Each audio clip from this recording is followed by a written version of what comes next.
AI has armed everyday criminals to now be cybersecurity criminals. Anthony Minnie of Pearl Technologies in Peoria says generative AI has made their job of protecting local businesses from cyber attacks much harder. Probably about even 3 years ago, we used to have an incident. We would look at the email that was the initial compromise, riddled with red flags. And now when we're looking at them, there's 0 red flags. He's talking about phishing emails, when scammers pretend to be your bank or workplace to try and steal your info.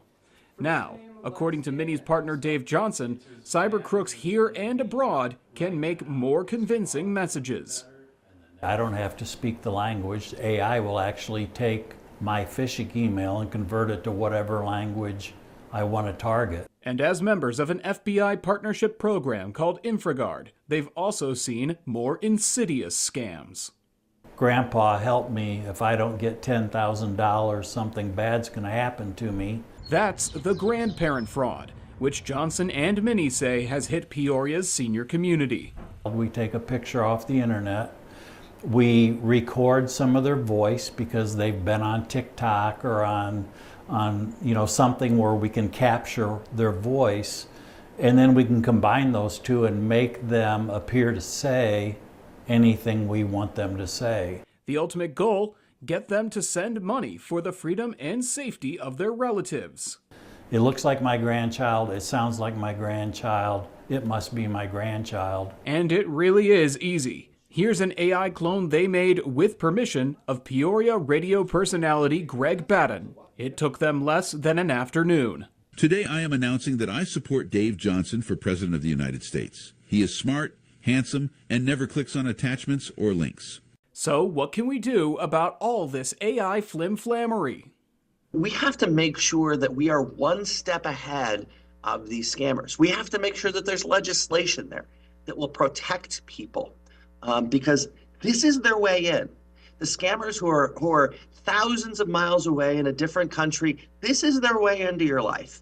Illinois Representative Eric Sorensen plans to reintroduce a bill increasing penalties for phone scammers if they use AI.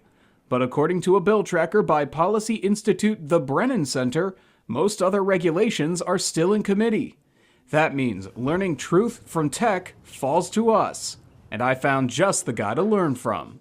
Dmitry Zhdanov is ISU's State Farm Endowed Chair of Cybersecurity. You see that the lights are on top of the picture, but soldiers have their faces having light from the left. It's not consistent, right? He's been researching generative AI with his students.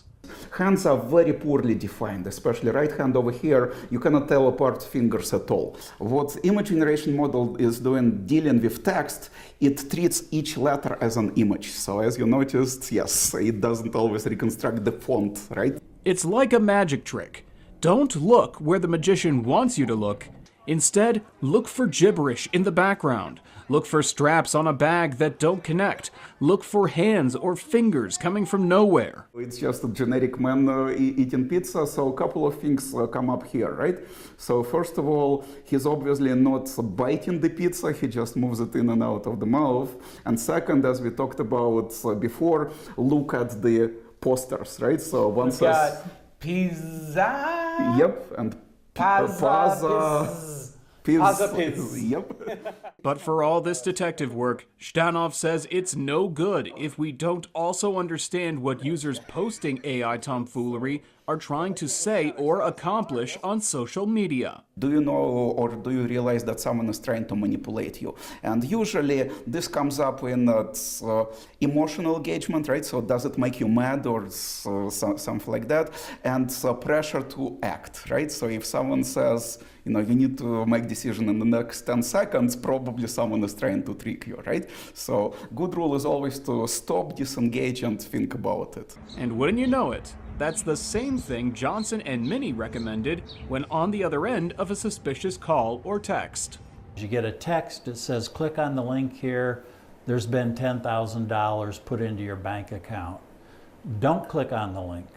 Instead, get off of there, log on through your app or through the bank's website and check your account. And the same thing goes if your grandkid calls from an unknown number and asks for money. Text them or their parents to check if they're okay.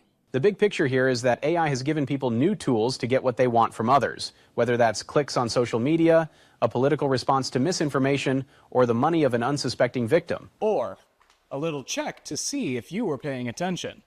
In Peoria, Kent Davis, 25 News.